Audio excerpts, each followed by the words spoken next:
수연이는 수업 도중에 자주 교실 밖으로 나가서 돌아오지 않는 아이였습니다.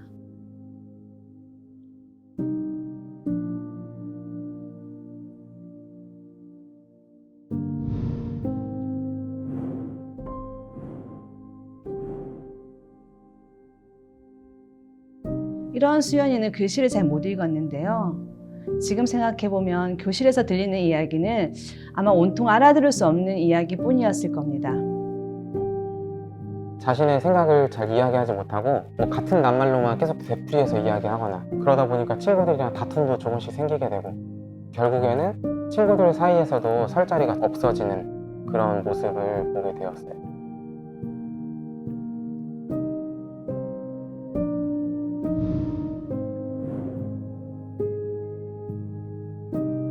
예전에는 아이들이 단지 열심히 하지 않아서 학습 부진이 생긴다고 생각했습니다.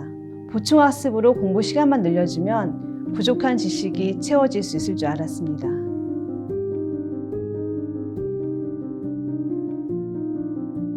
근데 나머지 4명의 학생들은 수준이 되게 비슷했었어요. 태용이 같은 경우는 좀 부진이 심각한 아이였어요. 그러다 보니까 방과 후 수업을 준비를 할 때 당연히 4명의 아이들에게 포커스를 맞춰서 수업을 준비를 하게 되었고요. 그러니까 그 시간에 태용이가 앉아있는 게 과연 의미가 있을까 의문이 들었던 것도 사실입니다. 그런데 태용이를 2년 뒤에 다시 만났을 때 정말 깜짝 놀랐던 게 3학년 때 가르쳤던 내용에서 학습에 대한 변화가 거의 일어나지 않았던 점이 첫 번째로 놀라웠었고, 두 번째는 이제 더 소극적인 아이로 변해 있었다는 거예요.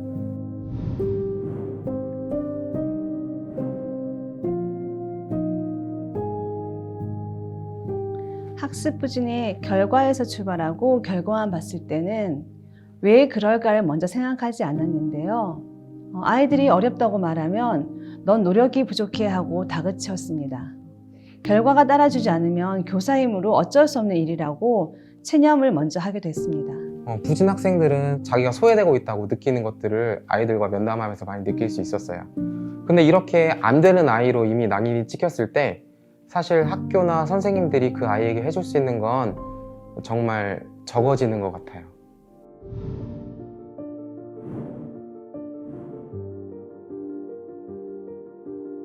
왜 이 아이가 안 되는 것일까를 진지하게 묻기로 했습니다.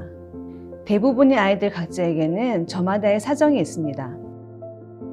타고난 인지 능력이 남들과 같지 않아서, 또는 주의 집중력이 결핍되어서, 우울과 불안이 마음을 괴롭히기도 하고, 가정에서 안정된 돌봄을 받지 못해서, 이렇게 한 명씩 들여다보면 저마다 사정이 모두 복잡합니다. 한 명씩 자세히 보지 않으면 잘 보이지가 않습니다.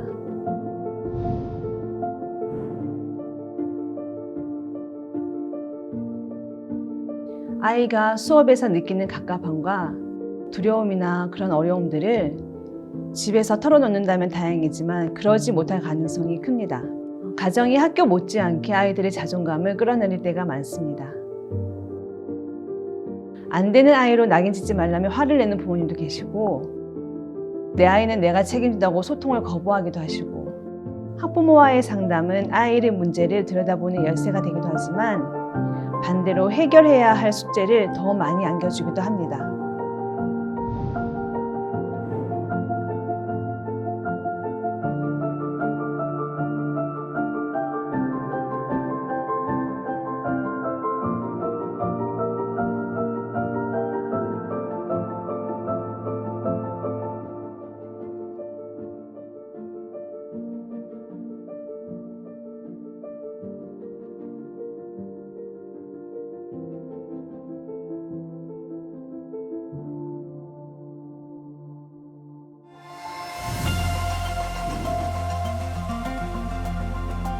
담당 교사 혼자의 힘으로는 어렵습니다.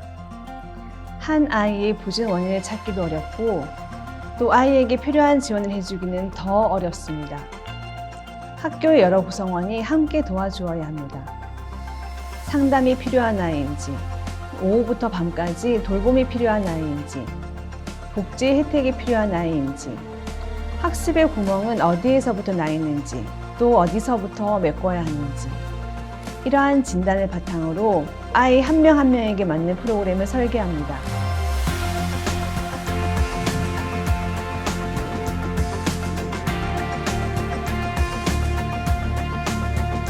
두드림 학교는 미리 만들어 놓은 프로그램에 아이들을 참여시키지 않습니다. 정말 그 아이가 어디서 어려움을 겪고 있는지를 판단을 하고 그 판단을 바탕으로 그 아이에게 출발점부터 지원해 줄 수 있도록 프로그램을 후에 개설해서 운영하였습니다.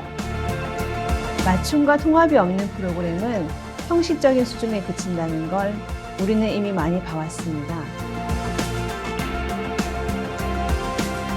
그래서 우리는 아이를 먼저 봅니다.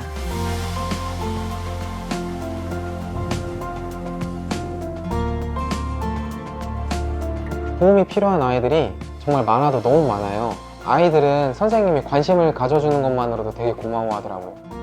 그래서 그런 아이들이 선생님이 그냥 말 걸어주는 것만으로도 되게 힘을 내고 학교 생활에서 탄력을 받는 걸 보고 힘내서 하고 있습니다. 두드림은 가장 뒤처진 학년부터 시작합니다. 안 되는 아이에게 학교가 해줄 수 있는 것을 찾아갑니다.